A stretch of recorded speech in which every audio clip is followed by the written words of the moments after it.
하나님과 거리를 갖게 하는 다른 신으로서 우리 간절한 마음의 소원도 다른 신이 될 수 있고, 하나님께서 선물로 허락하신 성도 다른 신이 될 수 있고, 없어서는 살아가기가 힘이 드는 돈도 하나님 앞에 다른 신이 될 수 있다는 사실을 말씀을 했습니다. 참 사람은 돈이 없이 살 수 없죠. 돈의 힘은 막강합니다. 교회도 선교도 돈 없이는 할 수가 없죠. 그러다 보니 사람들은 돈을 하나님처럼 의지하게 됩니다. 그런데 하나님은, 예수님은 너희가 하나님과 재물을 겸하여 섬길 수 없다, 그렇게 우리에게 말씀합니다. 재물을 섬기는 사람은 진정으로 하나님을 섬길 수 없다는 뜻이죠. 이런 돈 우상으로부터 우리는 어떻게 자유함을 누리며 살아갈 수 있을까요? 자, 오늘은 두 번째 그 적용 부분을 한번 생각해 보고자 하는데, 소극적인 부분과 적극적인 부분을 한번 생각해 보겠습니다. 먼저 소극적인 방법으로 세 가지를 말씀드릴 테는데, 그 첫 번째는 부가 우리 인생의 목적이 되지 않게 하라 하는 것입니다. 여러분, 재물은 수단이지 목적이 될 수가 없습니다.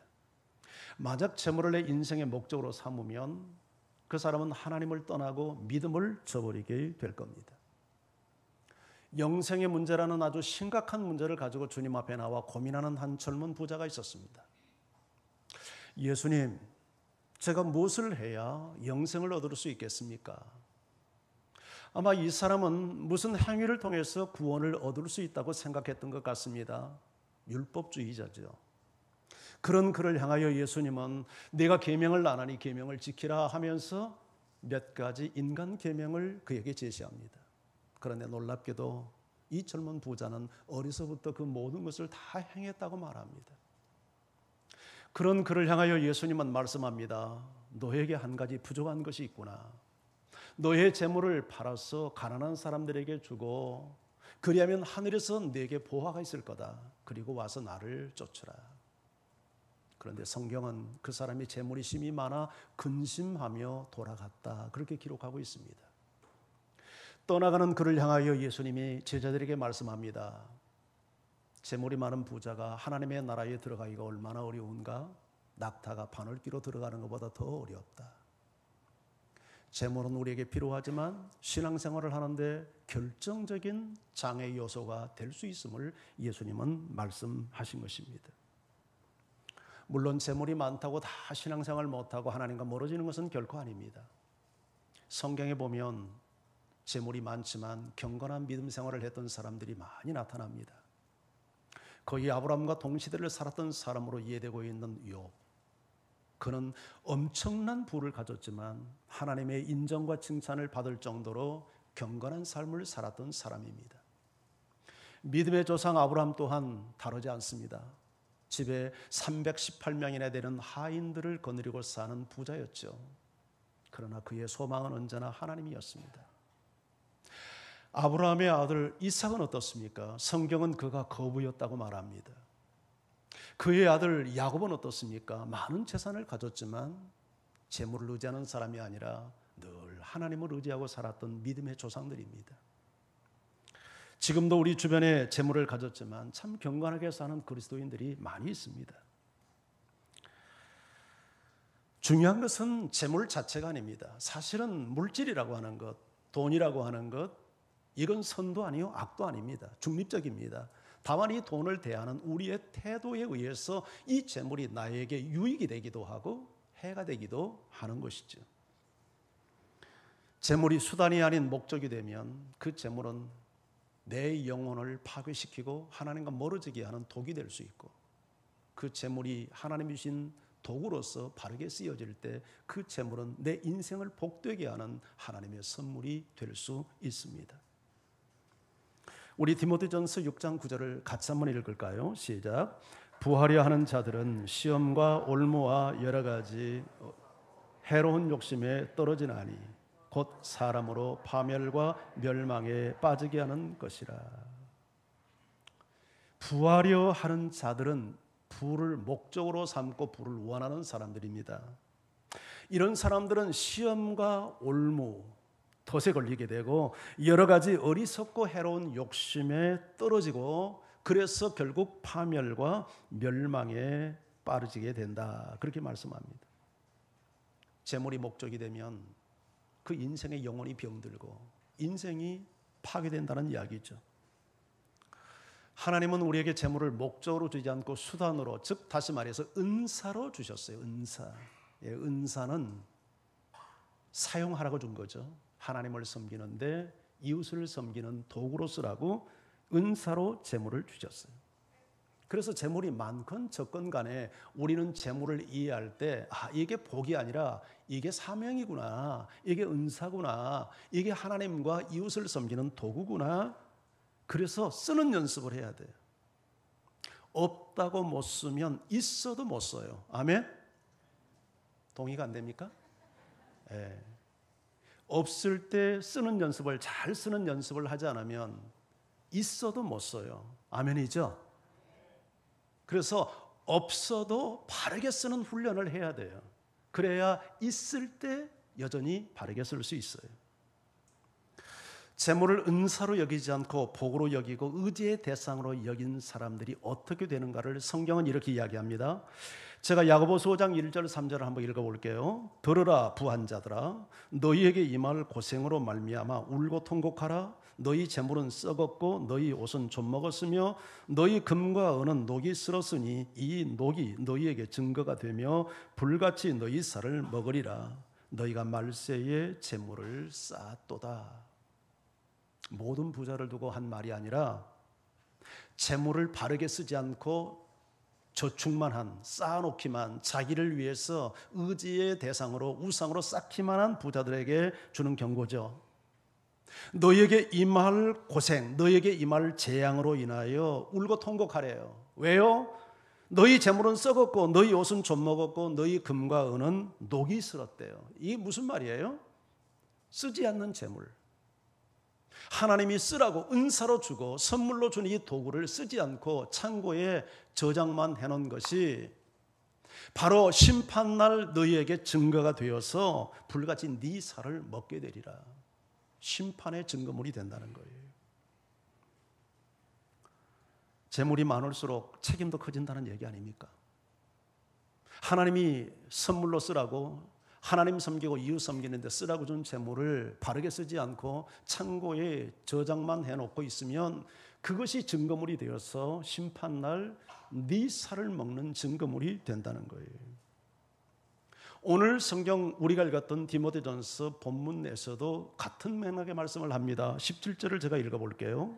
내가 이 세대에서 부한 자들을 명하여 마음을 높이지 말고 정함이 없는 재물에 소망을 두지 말고 오직 우리에게 모든 것을 후히 주사 누리게 하시는 하나님께 두며. 바울은 디모데에게 특별히 부자들을 가르치라고 말합니다.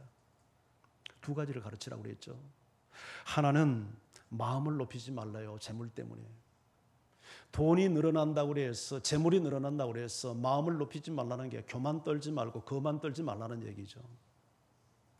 하나님이 재물을 주시면 주실수록 겸손해져야 되는데 마음을 높여서 재물을 의지하고 재물 때문에 목에 힘이 들어가고 이렇게 살지 말라는 얘기죠. 또 하나 경고가 뭡니까? 정함이 없는, 성경 구절을 계속 보여줘 보세요. 재물이 없는, 정함이 없는 재물에 소망을 두지 말고. 정함이 없다는 게 뭐예요? 언제 날아갈지 모르는 재물에 네 안전을 걸지 말고 오직 이 모든 것을 후히 주시며 누리게 하시는 하나님께 네 소망을 둬라. 재물을 목적으로 삼고 인생을 살면 그 재물은 나를 배신할 수 있어요. 하지만 이 모든 것을 후히 주시고 누리게 하시는 하나님께 나의 소망을 두고 살면 하나님은 주실 뿐만 아니라 그것을 누리게 하신단 말이죠. 재물은 한마디로 이웃을 섬기는 수단이어야지 재물을 목적 삼고 의지의 대상으로 삼는 우상을 만들어서 안 된다 하는 것입니다. 자, 두 번째, 우리에게 이 재물의 우상으로부터 자유함을 얻는 두 번째 방법으로는 돈을 사랑하지 말라고 이야기합니다. 자, 디모데전서 6장 10절을 우리 같이 한번 읽을까요? 시작. 돈을 사랑함이 일만 악의 뿌리가 되나니 이것을 탐내는 자라들은 미혹을 받아 믿음에서 떠나 많은 근심으로써 자기를 찔러도다. 돈을 사랑함이 일만 악의 뿌리, 모든 악의 근원이다. 요새 지금 세계 재판이라고 하는 삼성그룹 부회장에 대한 재판 선고가 났지 않습니까? 국정농단 사건, 세상의 모든 일어나는 악이 거의 대부분 돈과 다 관련되어 있죠. 돈을 사랑하면 모든 악이 여기서부터 출발하고, 돈을 사랑한다는 것은 돈을 탐하는 거죠.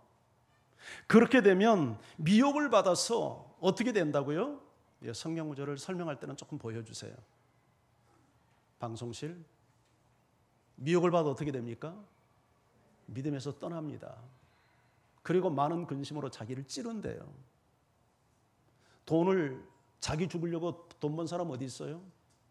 그런데 돈에 목숨을 걸고 돈을 사랑하고 돈을 탐하면 믿음을 버리게 되고, 결국 그 잘못된 돈에 대한 태도가 자기 영혼을 병들고 자기를 죽이는 역할을 한다는 얘기죠.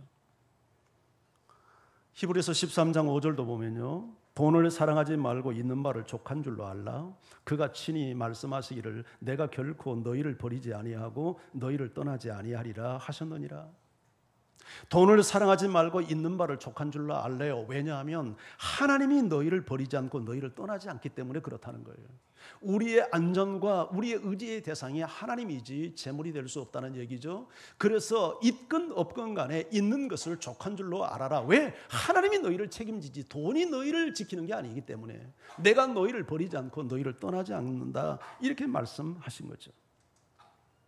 그럼에도 불구하고 말세가 되면 사람들은 돈을 사랑한대요.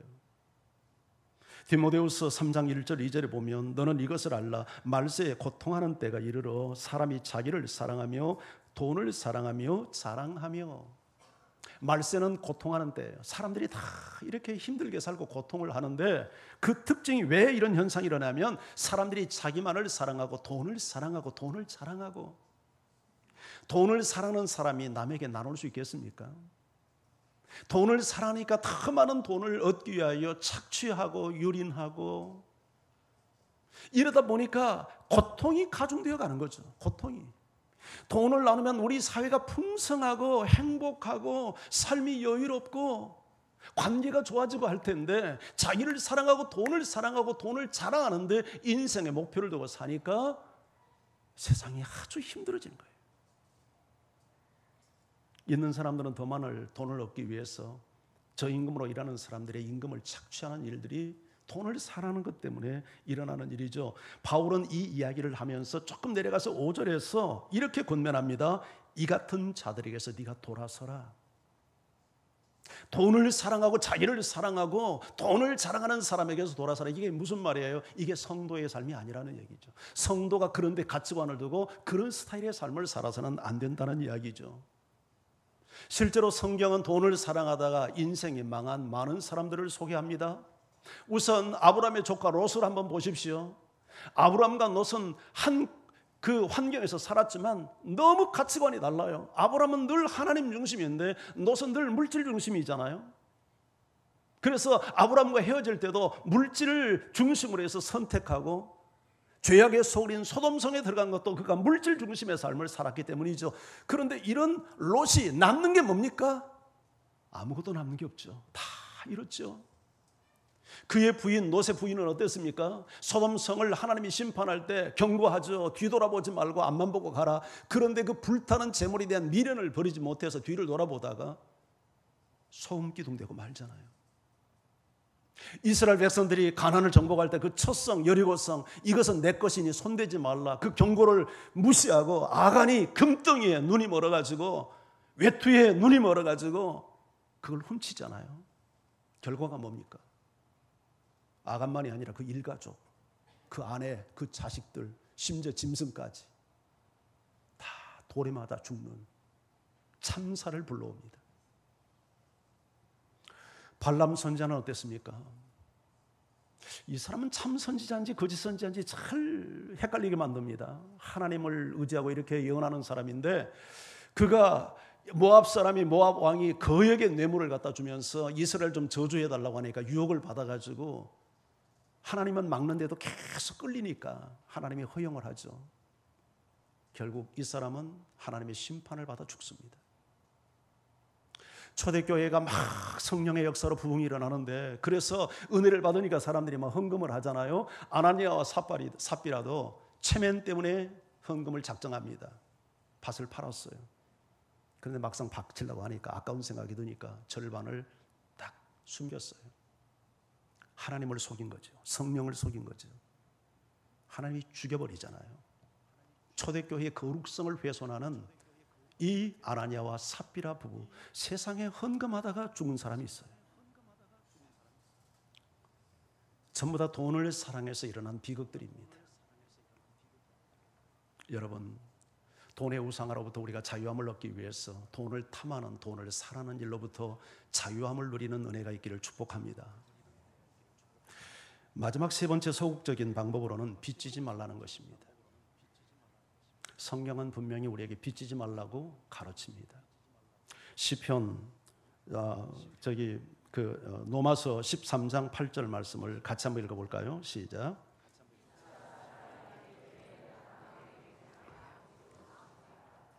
사랑의 빚 외에는 아무에게도 아무 빚도 지지 말아라.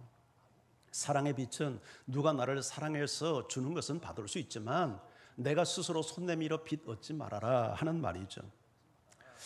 가난 때문에 불가항력적으로 빚을 지는 경우들이 있습니다. 그런데 많은 경우에 욕심 때문에 빚지는 사람들이 있어요. 승산도 없고 확정도 없고 갚을 능력도 없는데 한탕해서 뭔가 이 어려움을 극복해 보겠다는 욕심 때문에 대책 없이 빚을 내는 사람들이 있어요. 이건 범죄 행위입니다. 갚을 능력이 분명히 없는 것을 본인이 알면서 빚을 내는 것은 이건 사기예요. 그러면 안 돼요. 여러분이 만약 돈이 없다면 어떻게 해야 됩니까? 일단 빚을 내기 전에 하나님께 기도해야 되겠죠. 하나님, 나 돈 없습니다. 그러나 이 가난을 통해서 제가 배워야 될 교훈은 뭡니까? 내가 가난 속에서 얻어야 될, 하나님의 들어야 될 음성은 무엇입니까? 그걸 먼저 위해서 기도하고, 그러나 하나님 도와주십시오. 제가 좀 사업을 해야 됩니다. 저에게 좀 도움을 주십시오. 일단 기도해야 되겠죠. 그래서 하나님의 방법으로 도움을 받는 것은 있을 수 있어요. 그런데 기도도 하지 않고 빚부터 들어 돌아다니는 것은 바른 자세가 아님을 성경은 우리에게 가르치고 있습니다. 불가피하게 빚을 냈다면 주인의 탕감 선언이 있기 전까지는 갚으려고 노력해야 되고 갚아야 합니다. 돈이 거짓말하지 사람이 거짓말합니까? 변명하면 안 돼요. 돈이 거짓말하는 게 아니라 사람이 거짓말하고 있는 거예요. 성령은 이자놀이도 하지 말라고 가르칩니다. 시편 15편 1절 같이 읽을까요? 시작. 이자를 받으려고 돈을 구워주지 아니하며. 이자 받기 위해서 돈 구워주지 말라는 거예요. 자, 하나 더요. 신명기 23장 19절 시작.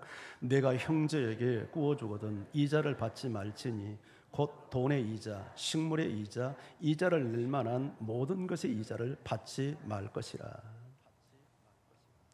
형제에게 네가 구워줬다면 이자 받지 말라고 이야기를 합니다. 돈의 이자든 식물의 이자이든. 이 말은 가난한 형제를 돕지 말라는 얘기가 아니에요. 형제의 가난을 볼모 삼아 네가 수고하지 않고 돈 벌 생각하지 말아라 하는 거예요. 세상에 이자만 따박따박 들어온다면 돈놀이 하는 것만큼 좋은 돈 버는 방법이 어디 있겠습니까? 그러나 형제의 가난을 볼모 삼아서 이익을 취하려고 하지 말라 하는 게 본문의 의도예요. 성경은 빚보증도 쓰지 말라고 가르칩니다. 잠언 22장 16절에 빚보증하지 말래요. 빚보증 잘못 써가지고 폐가 망신한 사람들이 많고 전 재산 한순간에 날리고 화병에 죽는 사람들도 없지 않죠. 빚을 지면 채주의 종이 될 뿐만 아니라 돈의 종이 되도록 되어 있습니다. 여러분, 자, 소극적인 세 가지 방법, 돈의 노예로부터 자유함을 얻는 세 가지. 첫째가 뭐였습니까? 돈을 수단으로 삼지 목적으로 삼지 말라는 거예요. 은사예요, 은사. 사용을 해야 되겠죠. 두 번째는요, 돈을 사랑하지 말라, 탐하지 말라는 거예요. 그러면 믿음을 떠나게 되고 그리고 파멸에 이르게 된다는 거예요. 세 번째는요, 빚지지 말라는 거예요. 꼭 순종할 수 있기를 바랍니다. 자, 이번에는 좀 더 적극적인 방법을 좀 생각해 볼게요. 역시 세 가지인데 그 첫 번째는 선한 일에 힘쓰라는 거예요. 자, 오늘 본문 18절을 같이 한번 읽을까요? 시작. 선을 행하고 선한 사업을 많이 하고 나누어 주기를 좋아하며 너그러운 자가 되게 하라. 여러분, 선을 행하고 선한 사업을 많이 하고 나누어 주기를 좋아하며 너그러운 자가 되라. 이 말씀을 문맥에서 보면 부자들에게 한 말이에요. 그러면 가난한 사람은 해당되지 않는가? 그렇지 않아요. 뭐 나 겨우 목구멍에 불칠하고 사는데 무슨 선한 사업을 하고 뭐 나눠주기를 하고, 이건 나와 상관없는 이야기겠지. 바울이 고린도 교회 성도들에게 연보를 가르치면서 헌금을 가르치면서 마게도냐 교회 이야기를 합니다. 고린도후서 8장 1절 2절을 제가 읽어볼게요. 형제들아, 하나님께서 마게도냐 교회들에게 주신 은혜를 우리가 너희에게 알리노니 환난의 많은 시련 가운데서 그들의 넘치는 기쁨과 극심한 가난이 그들의 풍성한 연보를 넘치도록 하게 하였느니라. 여러분, 자, 고린도 교회 성도들에게 연보를 가르치면서 마게도냐 교회에 임한 하나님의 은혜를 소개합니다. 하나님의 은혜가 그들에게 임하니까 두 가지 열매가 나타났는데 환난의 많은 시련 가운데서도 넘치는 기쁨을 가졌어요. 이게 은혜 받은 사람의 모습이에요. 환경은 환난 속에 있는데 하나님의 은혜가 임하니까 넘치는 기쁨을 소유했고, 두 번째가 뭐예요? 극심한 가난 가운데서도 풍성한 연보를 넘치도록 드렸대요. 연보는 남을 돕는 선한 일은 돈에 있고 없고의 문제를 떠나서 하나님의 은혜가 임하면 누구나 할 수 있음을 우리에게 가르치는 내용 아닙니까? 계속해서 바울의 증언이 계속됩니다. 3절 이후를 계속 한번 읽어볼게요. 내가 증언하노니 그들이 힘대로 할 뿐만 아니라 힘에 지나도록 자원하여 이 은혜와 성도 섬기는 일에 참여함에 대하여 우리에게 간절히 구하니, 우리가 바라는 것뿐만 아니라 그들이 먼저 자신을 주께 드리고 또 하나님의 뜻을 따라 우리에게 주었도다. 자, 설명해 볼게요. 내가 증언하노니 그들이 힘대로 할 뿐만 아니라, 그들이 누구예요? 마게도냐 교회들, 북쪽 지방, 지금 그리스의 북쪽 지방의 교회들이 그들이 힘대로 할 뿐만 아니라 힘에 지나도록 했고, 그것도 자원하여 했고, 더욱이 이 은혜와 성도 섬기는 일에 참여할 수 있도록 우리에게 간절히 구하면서 했대요. 사도들이 요청해서 헌금한 게 아니라 그들이 스스로 구하여서 하나님의 은혜가 임하니까. 그들이 그렇게 할 수 있었던 것은 먼저 자신을 주께 드렸고 하나님의 뜻을 따라서 우리에게 주었다.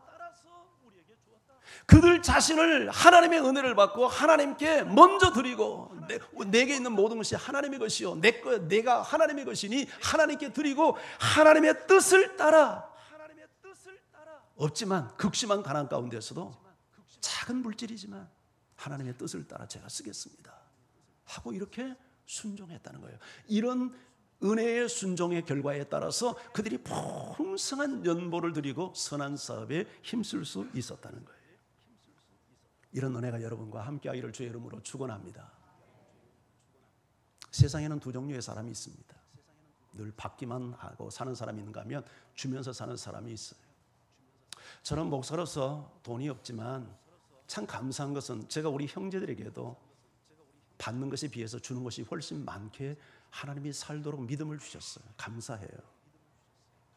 세상 사람들은 주는 것은 손해본다고 생각하고 받는 것을 복이라고 생각을 해요. 그래서 어떤 사람은 얘기합니다. 나는 무슨 복조거리가 이렇게 없어서 내 주변에는 늘 뜯어가는 놈들만 수두룩하다고 불평하는 사람이 있어요. 그런데 성경은 그렇게 말하지 않고 주는 사람이 받는 사람보다 복되다고 말하지 않습니까? 왜 복되다고 말합니까? 생각해 보세요. 어떤 힘들고 어려운 사람이 나의 도움을 받아서 힘을 얻고 격려를 받고 새 힘을 얻는다면 그것을 지켜보는 내 마음속에 얼마나 큰 보람과 기쁨과 행복이 있습니까? 이게 성숙한 기쁨 아닙니까? 하나님의 뜻을 따라 나누면서 살 때 내가 하나님의 뜻에 순종하는 그 믿음의 기쁨이 또한 내 안에 있고, 그런 나를 지켜보는 하나님이 얼마나 흐뭇해할 것이며, 그 하나님을 생각할 때 내 마음속에 또한 영혼의 기쁨이 주어지지 않을까요? 그리고 이러한 사람에게 하나님은 신임하여 더 많은 것을 맡길 수 있지 않겠습니까? 이런 이유에서 받는 사람보다 주는 사람이 복되다고 성경은 말씀하는 것입니다. 한 부자 이야기가 성경에 예수님의 말씀에 의해서 소개됐죠. 풍년이 든 들판을 바라보며 깊은 고민에 빠졌어요. 너무 소출이 많아서 저 많은 곡식을 창고에 다 이제 저장할 수가 없는 거예요. 참 세상에 별스러운 걱정도 다 있죠. 그래서 이분은 현재 갖고 있는 그 작은 창고를 헐어버리고 큰 곡간을 짓기로 결정을 하고, 거기에 많은 재물과 곡식을 쌓아놓고 이제 인생을 좀 즐기며 살겠다고 계획을 세웠어요. 그런데 그날 밤 그가 하나님을 만나 이런 음성을 듣습니다. 누가복음 12장 20절 말씀을 우리 같이 한번 읽어볼까요? 시작. 하나님은 이르시되 어리석은 자여, 오늘 밤에 내 영혼을 도로 찾으리니 그러면 내 준비한 것이 누구의 것이 되겠느냐 하셨으니. 하나님은 이 사람을 향하여서 지혜로운 자라고 말하지 않고 이 어리석은 놈, 그렇게 이야기합니다.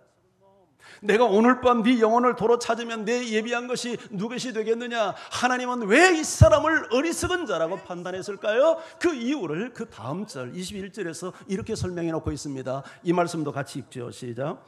자기를 위하여 재물을 쌓아두고 하나님께 대하여 부유하지 못한 자가 이와 같으리라. 이 사람은 자기 자신을 위해서는 풍성한 계획을 세웠어요. 돈 버는 계획, 돈 쓰는 계획, 인생을 즐길 계획, 여행 갈 계획, 화려한 계획을 세웠지만 하나님을 위해서나 이웃을 위해서는 어떤 계획도 갖지 못했어요. 자기 자신에 대해서는 부유했지만 하나님에 대해서는 부유하지 못했어요. 이런 그를 향하여서 어리석은 자라고 말합니다. 예수님은 이 부자를 욕하기 위해서 이야기했을까요? 이야기를 듣는 사람들을 위해서 한 이야기죠. 우리를 위해서 한 이야기죠. 그렇다면 여러분은 오늘 재정을 어떻게 관리하며 어떻게 살고 계십니까? 성경 히브리서 13장 16절은 이렇게 말합니다. 오직 선을 행함과 서로 나누어 주기를 잊지 말라. 하나님은 이 같은 제사를 기뻐하시느니라. 선을 행하고 서로 나누어 주기를 잊지 말래요. 행하라는 얘기죠. 왜요? 이 같은 제사를 하나님이 기뻐한대요. 이게 진정한 예배라는 거예요. 예배는 이런 의미에서 예배당 안에서만 드리는 게 아니죠. 여러분의 삶의 현장에서 고통받는 사람들을 볼 때 지갑을 열어 최선을 다해서 도움을 주고 나누고, 그렇게 살아가는 모습을 보면서 너야말로 내게 합당한 예배자구나, 내가 네 예배를 받게, 이렇게 말씀한다는 거예요. 하나님은 우리에게 온 세상도 주시고 독생자 예수 그리스도도 주시고 우리에게 영생도 값없이 주셨어요. 하나님은 우리에게 모든 것을 다 주신 분이에요. 그래서 주면서 사는 사람은 하나님을 닮은 사람이에요. 이런 사람에게 하나님의 기쁨이 있어요. 하나님의 위로가 있어요. 하나님의 보상이 있어요.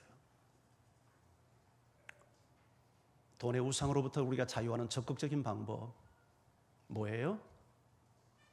선한 일에 힘쓰세요. 지갑을 여는 삶을 사세요. 두 번째는요, 하나님께 드리세요. 하나님께 첫 것을 드리세요. 사람이 파산을 경험하고 파탄의 삶을 사는 이유는 잘못된 기초 위에 인생의 집을 짓기 때문이에요. 하나님은요, 우리에게 요구하는 게 딱 하나 있어요. 그게 뭐냐면 내가 너의 첫 자리가 되었으면 좋겠다. 내가 내 인생의 중심이 되고 우선순위가 되면 좋겠다. 왜? 하나님은 그렇게 되어야 될 분이기 때문에.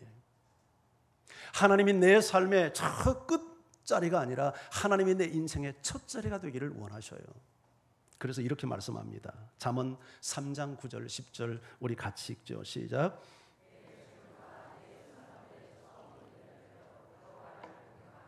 그리하면 내 창고가 가득히 차고 내 포도즙 틀에 새 포도즙이 넘치리라. 내 재물과 내 소산물에 처음 익은 열매로 하나님을 공경하래요. 아니, 열매면 다 같은 열매지 왜 첫 열매일까? 자, 농사 짓는 사람이 첫 열매가 생겼어요. 자, 첫 열매가 열렸을 때 그 농사 짓는 사람의 기쁨과 환희를 이해하겠습니까? 야, 열매가 열렸네. 고추 농사를 접고 포도 열매를 짓고 저기 집에서 왜 그거 뭡니까? 또 집에서 2층 옥상에서 짓는 농사 뭐 있어? 열매 또 뭐 있잖아요. 그거 저 도마도 첫 번째 열매 이거 가지고 기쁨이 있잖아요. 열매가 열렸어. 그 첫 것을 드린다는 것은 하나님이 나에게 있어서 첫 자리가 되고 가장 먼저 생각나는 분이 되고 소중한 대상이 되게 하라, 그거 아니에요? 이거 하나님께 드려야지. 그것은 하나님이 내 인생의 우선순위요, 가장 중요한 분이요, 소중한 분이요, 첫째가 되도록 하나님을 공경하라, 그 말이죠. 뭐 첫 것 자체에, 첫 예물 자체에 무슨 특별한 무슨 금딱지가 붙어서가 아니라 하나님을 향한 마음이 첫 마음이 되도록 하나님 공경해라. 그리하면 네 창고가 가득히 차고 새 포도즙이 넘칠 것이다. 하나님 중심으로 살 때 하나님께서 우리의 삶에 영광을 받으시고 우리 필요를 또한 채울 것을 약속하는 말씀이라고 보여지지 않습니까? 여러분의 우선순위는 누구입니까? 그걸 증거해 볼 수 있는 중요한 리트머스 시험지가 있는데요, 내 시간과 내 재정을 어디에 쓰고 있는가, 그것이 나의 우선순위입니다. 시간과 돈은요, 시간과 돈은 이 세상의 가장 소중한 가치의 표현입니다. 그래서 사람은 소중한 것에 자기의 시간을 쓰고 돈을 쓰도록 되어 있습니다. 여러분이 사용하고 있는 시간과 돈이 여러분의 영성이고 여러분의 믿음입니다. 혹자는 이런 말을 했습니다. 당신의 영수증을 내게 보여달라. 당신의 영적 상태를 진단해 주겠다. 진리입니다. 돈을 쓰는 나의 모든 절대적인 우선순위가 나 자신을 향하고 있고 세속을 위하고 가치를 위하고 사치를 위하고 있다면 그 사람은 육신의 사람이고 땅에 속한 사람입니다. 그러나 시간과 돈을 먼저 하나님을 생각하고 하나님을 위해서 쓸 수 있다면 그 사람의 생각과 마음은 하나님을 향하고 있음이 분명합니다. 특별히 11조는 하나님은 나의 첫째입니다의 고백입니다. 우리가 소득을 얻을 때 제일 먼저 손을 대는 일이 어느 항목입니까? 믿음의 사람이라면 11조를 먼저 뗄 겁니다. 저도 그렇게 합니다. 교회가 사례를 주면 제일 먼저 하는 일이 11조부터 제가 구분하는 일입니다. 11조는 하나님은 나의 첫째이며 이 소유의 주인이 당신이며 그리고 남은 것도 제가 하나님의 뜻에 합당하게 쓰겠습니다에 대한 신앙 고백이에요. 아멘. 그리고 11조는요, 내가 하나님께 드리는 미니멈, 최소치지, 최대치가 아니에요. 맥시멈이 아니에요. 11조는 구약의 가르침이지 신약의 가르침이 아니니 11조 할 필요 없다. 11조는 율법이지 복음이 아니다. 이런 가르침들이 횡행합니다. 11조의 부담을 갖고 있는 사람들에게 이런 가르침은 복음처럼 들려옵니다. 그러나 한번 생각해 보십시오. 복음은 율법을 폐하는 겁니까? 완전케 하는 겁니까? 복음은 율법을 폐합니까? 완전케 합니까? 폐하지 않고 완전케 합니다. 율법 시대를 살아가는 구약의 성도들도 최소한 10분의 1 이상을 하나님께 드릴 수 있었다면 은혜의 시대, 복음의 시대를 살아가는 우리는 사실상 더 많은 것을 드리는 것이 복음 시대를 살아가는, 복음을 바르게 깨닫고 이해한 성도의 합당한 자세가 아닐까요? 예수님이 오심으로 사라진 것들이 있습니다. 율법에서. 그게 제사법과 의식법입니다. 근데 이것들은 전부 다 예수님에 대한 예표예요. 제사가 다 무엇을 말합니까? 다 예수님을 이야기합니다. 여러분, 그림자는요, 실체가 오면 사라지도록 되어 있습니다. 모델하우스는 아파트 본체가 들었으면 철거해버립니다. 구약이 말하는 제사와 모든 의식은 예수님을 말하고 있기 때문에 예수님 실체가 오니까 더 이상 그것들은 사라지도록 되어 있어요. 그러나 도덕법은 준수, 지금도 신약시대에도 이어져 갑니다. 구약에서 살인하지 말라고 했지 신약에서 그런 말 없으니까 여러분 살인해도 됩니까? 간음하지 말라는 것은 십계명의 가르침, 구약의 가르침이니까 지금은 간음해도 됩니까? 복음은 율법을 완전케 하는 것이지 피하는 것이 아닙니다.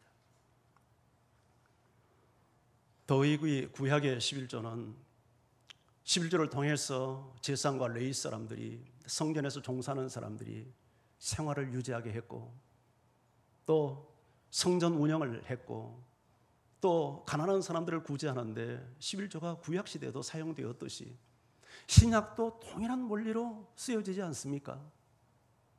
교회에서 저와 같이 전적으로 사역을 하는 풀타임 사역자와 사역자들에게 생활비를 제공하고 선교사들에게 선교비를 제공하고 교회가 해야 될 본질적 사역을 감당하는 주 수입원이 11조 아닙니까?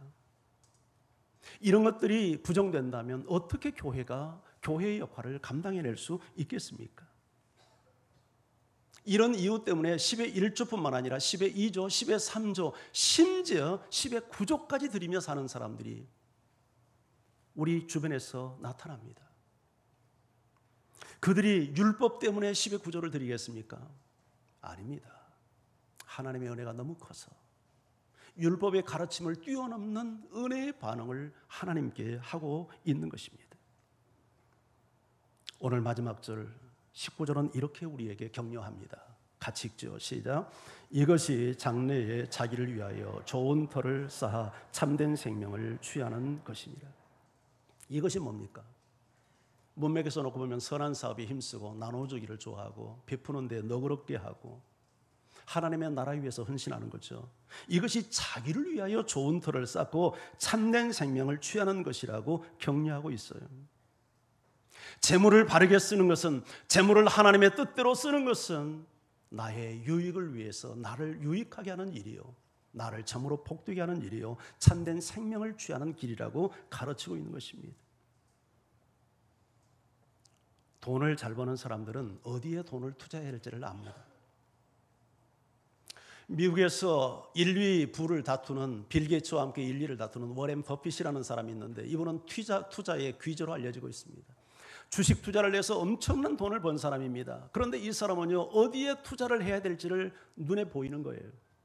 워렌 버핏이 투자해서 손해를 간 게 없어요. 그러니까 엄청난 돈을 주식 투자를 해서 이 사람이 번 겁니다. 하나님께 인정을 받고 복을 받으려면 투자를 잘해야 돼요. 어디에 투자해야 될까요?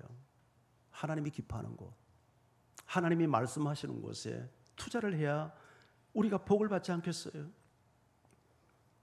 하나님의 나라를 위해서 사람을 사랑하고 사람을 섬기고 사람을 살리고 사람을 행복하게 하는 일에 우리 재정을 투입할 때 하나님의 마음에 합하고 그런 사람에게 하나님은 인정과 함께 보상을 하지 않겠습니까? 이것이 장래에 너를 위해서 필요하다, 그렇게 말씀하는 겁니다. 자, 마지막 세 번째는 자족함을 배우라 하는 것입니다. 디모데전서 6장 6절을 제가 읽겠습니다. 그러나 자족하는 마음이 있으면 경건은 큰 이익이 되느니라. 우리가 세상에 아무것도 가지고 온 것이 없음에 또한 아무것도 가지고 가지 못하리니 우리가 먹을 것과 입을 것이 있은즉 족한 줄로 알 것이니라. 여러분, 자족하는 마음이 있으면 경건에 큰 이익이 된다고 말합니다. 신앙생활에 유익하다는 이야기죠. 마음의 만족을 누리지 못하고 신앙생활을 바르게 할 수 없다는 얘기예요. 우리가 세상에 가지고 온 것이 없고 또 가지고 갈 것도 없으니 먹을 것과 입을 것이 있으면 족한 줄로 알라. 이런 자족을 누리며 살았던 사람 중에 한 사람이 사도 바울이에요. 하나님의 사람 바울. 그가 이렇게 고백합니다. 유명한 구절인데 우리 같이 한번 읽어보죠. 빌립보서 4장 11절에서 13절 함께요. 시작.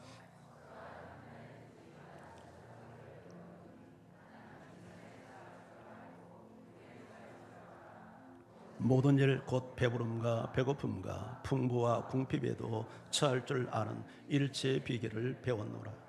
내게 능력 주시는 자 안에서 내가 모든 것을 할 수 있느니라. 바울은요, 어떤 형편이든지 자족하기를 배웠대요. 배웠다는 거예요. 배워야 돼요. 그 어떤 형편이 무슨 형편이에요? 비천한 환경, 풍부한 환경. 배 부를 때나 배 고플 때나, 풍부할 때나 궁핍할 때나 만족한대요. 어떻게 그것이 가능해요? 내게 능력 주시는 자 안에서, 그분이 누구예요? 예수 그리스도 안에서, 성령 안에서 그것을 누리고 있대요. 바울이 누리는 자족은 환경이 주는 자족이 아니었어요. 물질이 주는 자족이 아니었어요.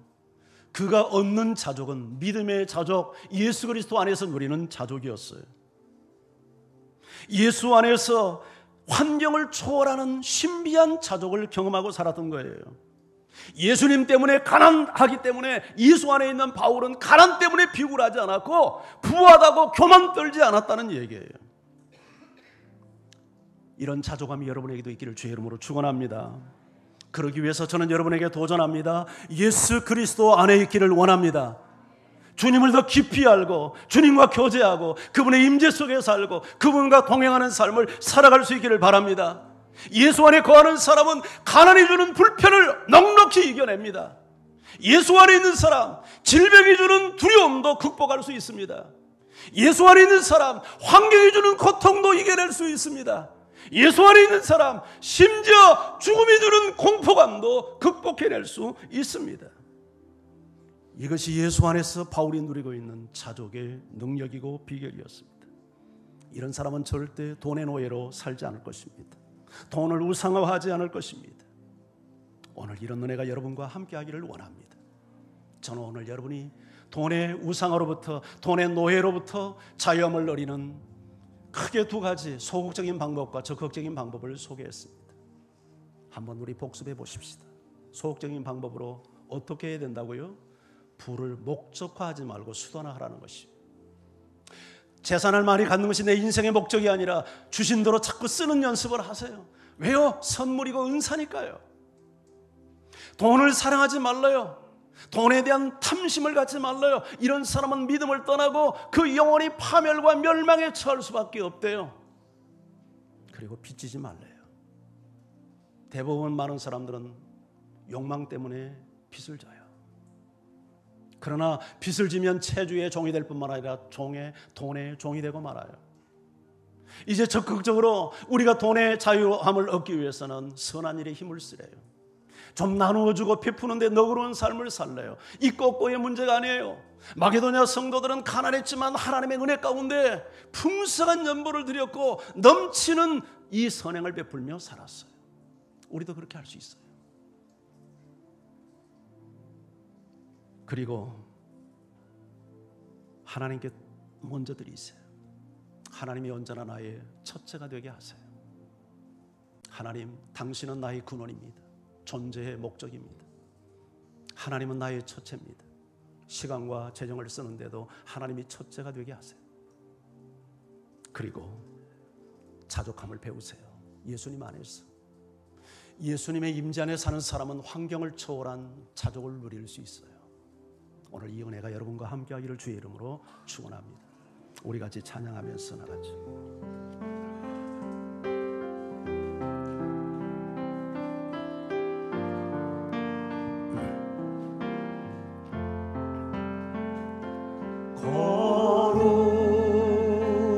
거룩하신 하나님 주께 감사드리세. 날 위해 이 땅에 오신 독생자 예수, 나의 마음과 뜻 다해 주를 사랑합니다. 날 위해 이 땅에 오신 독생자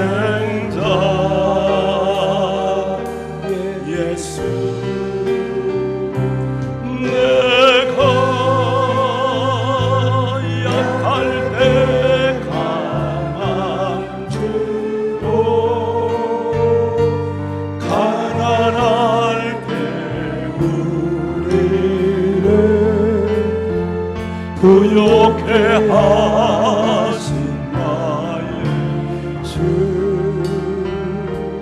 감사 내가 약할 때 강한 주로 강건할 때 우리를 부욕해 하신 나의 주 감사